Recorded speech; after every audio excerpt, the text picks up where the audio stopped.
Les amis, bonjour, j'espère que vous allez bien et que tout se passe pour le mieux pour vous les gars. Je vais répondre à quelques questions qui m'ont été posées sur l'actu football les gars. Bon, on est le jour de la finale, mais avant le jour de la finale, il y a, bien entendu, on est habitué chez nous en France, des polémiques et on est encore très habitué, Karim Benzema. Je vous mets dans le bain et je vous fais le petit flashback. Début de Coupe du Monde, je vous avais évoqué certaines choses que j'avais eues. En plus, j'ai eu des échos de certains trucs qui feraient pas plaisir à tous les supporters de Benzema, mais ce que Benzema a comme blessure, c'est pas aussi grave. En fait, voilà. Non, Benzema ne viendra pas. Benzema, c'est ça y est, il est plus, il ne jouera plus la Coupe du Monde, c'est officiel. Mais il aurait pu jouer les matchs importants, en fait. C'est ça que je veux dire. C'est qu'il aurait pu avoir le temps de se reposer et d'arriver plus tard dans des matchs peut-être plus importants. Après voilà, on ne sait pas, hein. Moi je vous dis ce que j'ai eu comme écho qui est de gens de confiance. Ouais, mais c'est lui qui a décidé, non? Croyez-moi, et n'importe quel joueur, hein, n'importe quel joueur, le mec a de quoi jouer ou d'être là dans les moments les plus importants de la Coupe du Monde. Et il va se sacrifier pour laisser la place à un joueur et le coach ne va pas appeler deux joueurs. C'est pas un peu bizarre quand même? Je veux dire, ça aurait été discuté et tout, normalement. Après, je sais pas si c'est Didier Deschamps qui a fait ce choix, si c'est le staff, si c'est une crasse ou pas, ou truc, mais je sais juste que, voilà, je vous ai donné, enfin, c'est même pas je sais juste, c'est je vous partage ce qu'on m'a évoqué. J'ai même entendu qu'il y a des joueurs, c'est pas Mbappé, hein, je dis c'est pas Mbappé parce que comme ça, c'est clair dans la tête des gens, Mbappé paraîtrait qu'il est deg que Benzema soit plus là, mais qu'il y en a certains qui seraient très contents que Benzema soit plus là, quoi, dans l'équipe. Une blessure pas aussi grave que prévu, qui aurait frustré Karim Benzema de ne pas d'être totalement privé d'une Coupe du Monde à laquelle il aurait pu participer à un moment donné. Maintenant, je vais vous donner un petit peu ma vision des choses avec tous les éléments qu'on a actuellement. Déjà, ce que je trouve un petit peu bizarre, les mecs, c'est que il suffit de voir dans les interviews. Je veux dire, ça y est, l'affaire Benzema. Benzema est un joueur de l'équipe de France. Quand Rabiot est blessé, que dans une interview on demande si Rabiot pourra jouer tel moment, ou qu'on pose des questions sur un joueur de l'équipe de France, à aucun moment le coach t'interdit de débattre, de discuter, de s'éloigne du sujet, à part quand Benzema n'était pas en équipe de France, que Deschamps avait déjà dit que c'était bon, il ne l'avait pas pris, il ne le prendrait pas et tout. Mais là, Benzema, à moins d'ignorer certaines choses, Benzema est un joueur de l'équipe de France actuelle. Et sa blessure était censée être une déception, je veux dire, vu que c'était le titulaire. Et on en arrive, et c'est là où c'est louche, à avoir des réactions de Didier Deschamps qui réagit comme avant il réagissait quand Benzema n'était plus réellement un joueur de l'équipe de France. Là, Benzema, il est juste blessé, normalement. Donc, on voit bien que ça dépasse ce cadre-là, et que il y a un jeu d'un côté, de l'autre. Et Benzema, moi, je vais vous donner pour moi mon état d'esprit, enfin, son état d'esprit à mes yeux, il est très frustré. Je pense que c'est un énorme regret pour lui de ne pas pouvoir jouer cette Coupe du Monde, et de se dire qu'il aurait pu être dans le groupe par rapport à une blessure qu'il estimerait pas aussi grave que prévu. Le problème qui se pose, et là, on ne sait plus qui peut être... Parce que Benzema, là, n'a rien fait de mal, en fait, dans toute cette histoire. Benzema, la seule chose que des gens pourraient lui reprocher, c'est un petit peu ce côté, dans ses stories, médiatiquement, une volonté de montrer qu'il s'en fiche, que, voilà, il a son ballon d'or, et que voilà, peu importe ce qui se passe, il s'en fout, on lui fait pas à l'envers et tout. Mais comme je vous dis, faut prendre les choses dans l'ordre. L'équipe de France, en fait, elle s'est construite sans Benzema. Cette équipe de France a déjà gagné une Coupe du Monde sans Benzema. Il fait une finale de l'Euro sans Benzema. Bon, avec Benzema, ils avaient perdu contre les Suisses. Et là, ils font une finale de Coupe du Monde. Donc, l'équipe, en fait, ce débat, il pourrait avoir lieu.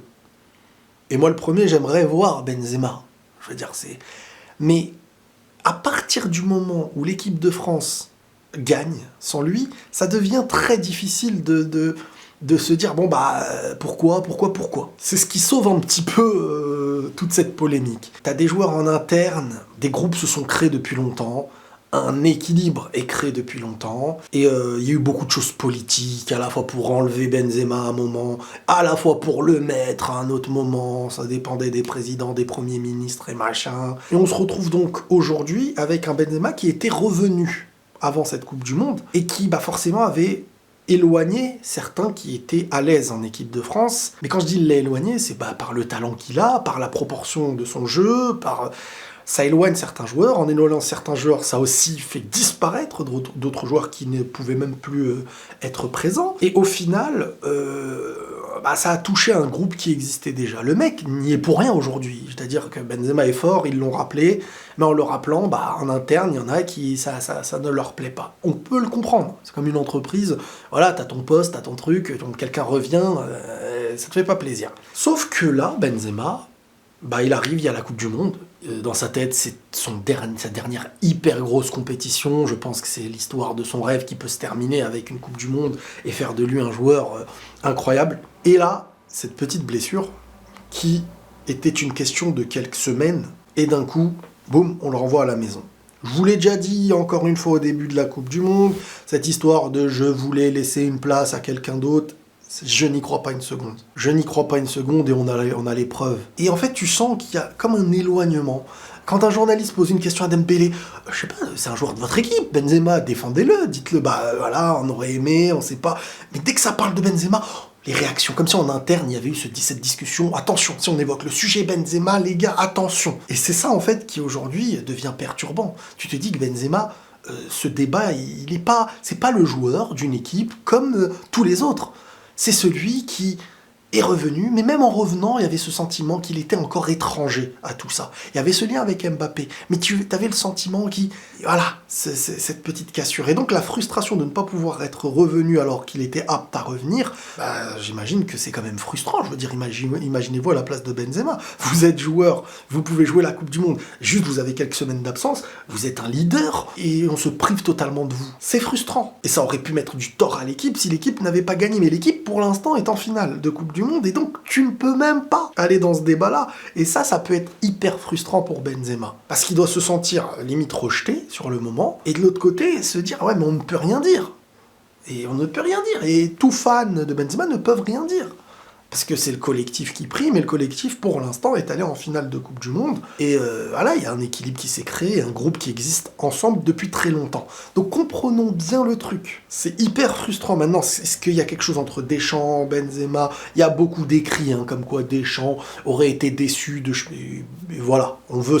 Vous savez, là, il est en train de se passer un truc où à la fois on est en train de vouloir dire si la France ne gagne pas, c'est à cause de Benzema et la polémique qui est en train d'être mise en place. De l'autre côté, si la France gagne, c'est aussi grâce à Benzema et son absence, parce que la France sans lui est meilleure. Donc on est en train de faire d'un Benzema une excuse à tout va. C'est-à-dire qu'on peut mettre Benzema dans toutes les sauces. Si la France gagne, c'est parce que Benzema n'est pas là et l'équilibre est parfait. C'est possible. Si la France perd, on va dire, ouais, mais regardez, et là je lis des articles qui viennent dire des polémiques qui arrivent à certains moments, avant la finale, c'est pas bon pour le groupe. Ouais, mais à un moment donné, quand les gars, les choses ne sont pas éclaircies, quand un journaliste il pose la question Benzema et t'entends le coach dire moi je réponds pas à cette question, mais c'est un joueur de ton équipe. Si on avait dit tel joueur, Nkunku, comment sa blessure, est-ce qu'elle manque, le débat aurait eu lieu. Et dès que ça évoque Benzema, là on dirait vraiment qu'il y a eu quelque chose en interne. Et ça se voit. Maintenant il y a des rumeurs, Zidane aurait refusé de venir à la finale.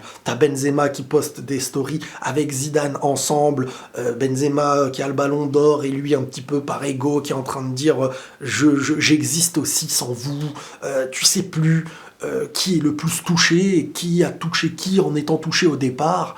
C'est une grosse frustration qui existe et on le sent de la part de Benzema, et ça peut se comprendre. Le mec n'a rien fait de mal là. Le mec a juste été blessé et s'est vu priver une Coupe du Monde. Tout autant qu'on peut comprendre aussi, quand Benzema est là, des joueurs qui ont perdu la place qu'ils avaient et que quand même quand ils étaient là, les choses allaient bien.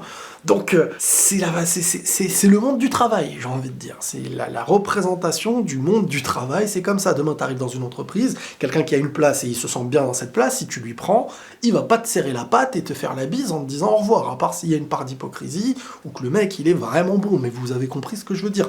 Donc, moi, je comprends, j'essaye d'avoir le recul pour comprendre vraiment des joueurs d'équipe de France qui vont bien, et quand d'un coup, t'as Benzema qui revient, ça casse un petit peu même pas leur épanouissement, mais le bien-être qu'ils ont de leur côté, sans que Benzema soit fautif par un mauvais comportement. Mais en fait, c'est des choses qui sont très perturbantes, parce que à la fois, tu te dis, comment ça se fait qu'un mec comme Benzema, tu ne te prives pas d'un Benzema si tu peux l'avoir normalement, et tu te dis, mets-toi à sa place, on te dit de rentrer chez toi, alors que tu peux jouer à un certain moment cette Coupe du Monde.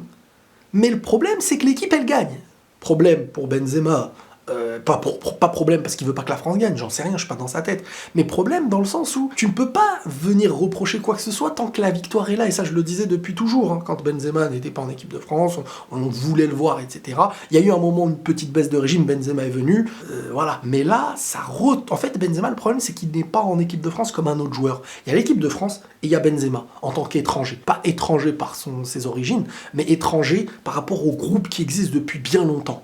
Et c'est ça le problème, j'ai l'impression actuellement, c'est que Benzema, lui, doit se sentir rejeté, pas respecté, et le groupe se dit, on a l'air d'aller mieux sans lui. Maintenant, qu'est-ce que tu fais ? Le problème, c'est le point de départ d'avant, qui a empêché ce groupe de se construire avec Benzema.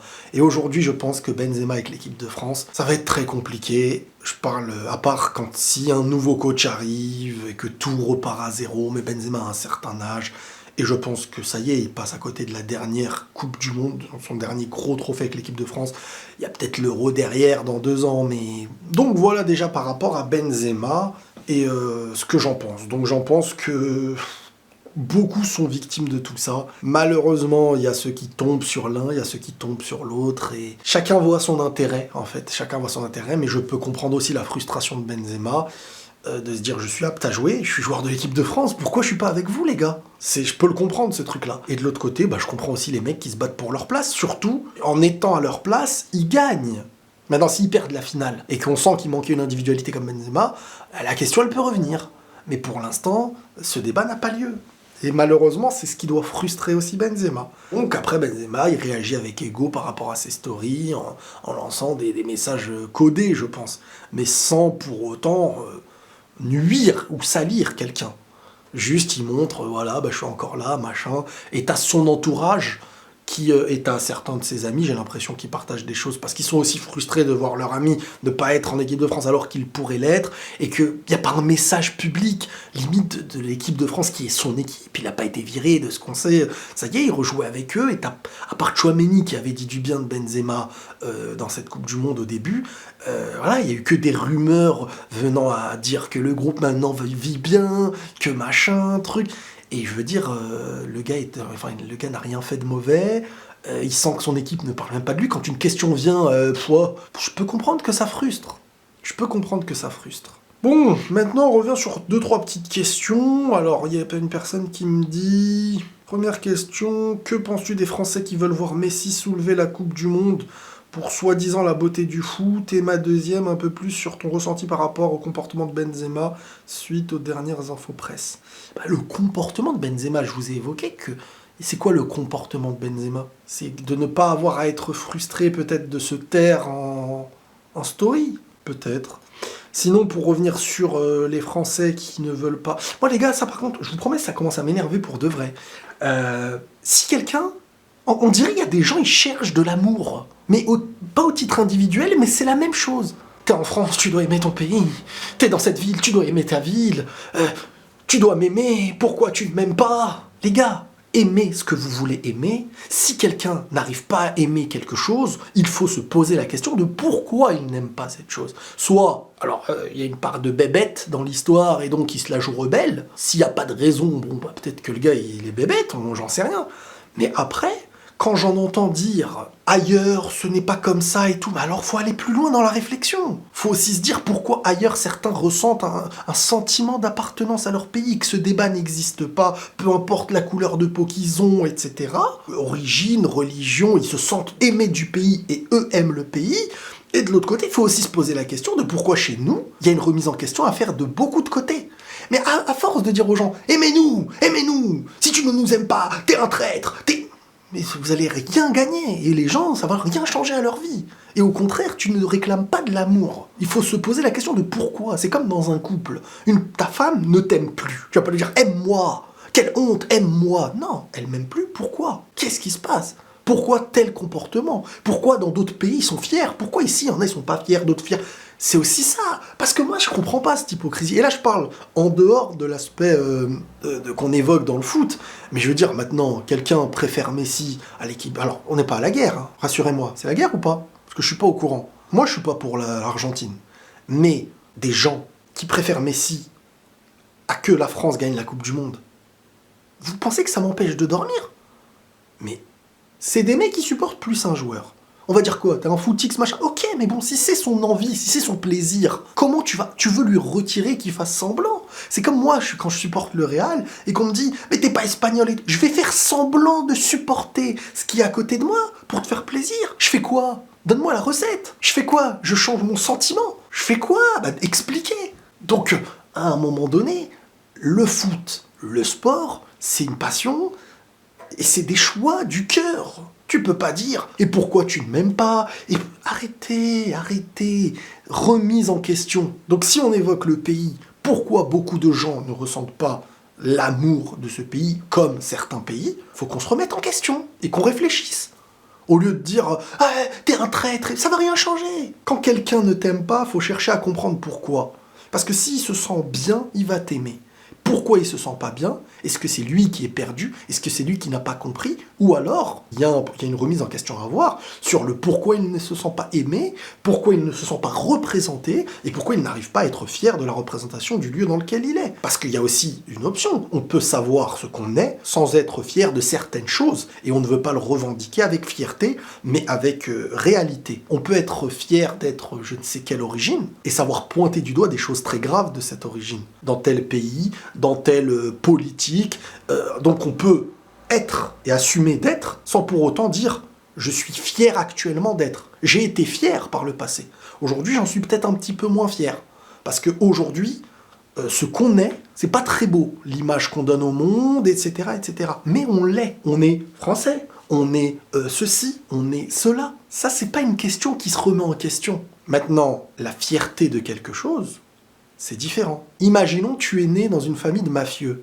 Tu es de cette famille. Mais est-ce que tu vas revendiquer la fierté de quelque chose? Ou alors, à certains moments, tu as pu en être fier, et à un autre moment, tu peux en être déçu. Mais c'est à toi quand même. Là, on parle à un autre degré. Mais footballistiquement, moi, je comprends que la majorité, c'est normal, dans tous les pays, c'est comme ça. Maintenant, ceux qui ne sont pas pour l'équipe de France, ou pour l'équipe d'Algérie, ou pour l'équipe, peu importe, en étant français, en étant algérien, on n'est jamais esclave de... Ils ont leur raison. Moi, j'ai envie de les entendre, ces gens-là. Et de me dire, ils ne le sont pas, pour quelle raison? Parce que c'est du foot. Et parce que peut-être qu'ils n'aiment pas le fonctionnement de l'équipe. Peut-être qu'ils n'aiment pas la fédération au-dessus et ce qu'ils ont vu derrière. Peut-être qu'ils ont envie que les choses changent pour l'aimer. Peut-être qu'ils ne se sentent pas représentés et que... Je sais pas. Mais ça touche les deux côtés. Hein. Ça touche la droite, l'extrême droite, la gauche, l'extrême gauche. Il y a des mecs d'extrême droite qui ne se sentent pas représentés par cette France. Et ils n'en sont pas fiers. Il y en a... vous voyez. Donc, c'est très complexe. Mais venir dire « Ah, dans d'autres pays !» Bah alors attention, alors prenons exemple dans certaines choses de cet autre pays. Parce qu'eux, ils ont l'air tous fiers d'être ça. Ils chantent tous ensemble, le cœur sur la main. Pourquoi ici non? Voilà, débat, échange, réflexion. Mais dès que tu vois quelqu'un qui ne pense pas comme toi, tu ne te dis pas pourquoi il ne se sent pas représenté. C'est tout. Et puis après, il y a cet aspect où pour certains, ce n'est que du foot. Et dans le domaine du foot, ils préfèrent Messi à tout. Bah, c'est leur vie.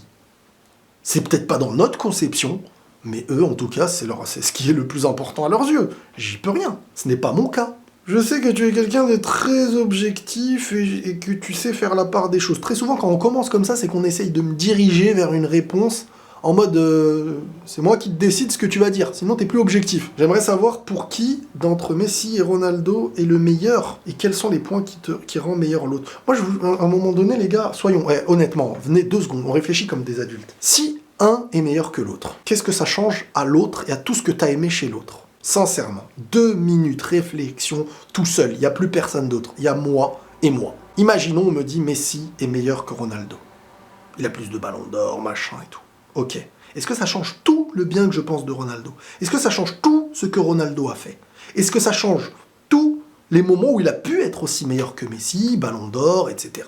Non. Dire que l'un est meilleur ou l'autre, ça change quoi? Qu'est-ce que ça change? À part mon ego de dire j'ai raison, je veux avoir raison, mais je m'en fous. Donc, ce débat, il va toujours exister. Jusqu'à la fin, tout autant que la fierté des gens existera. Parce que ce n'est même plus un duel de Messi-Ronaldo, c'est un duel de j'ai supporté telle personne et je veux avoir raison. C'est même plus un débat entre les joueurs. C'est un débat d'ego. Donc, moi, je l'ai évoqué ce truc-là à 1 milliard de reprises.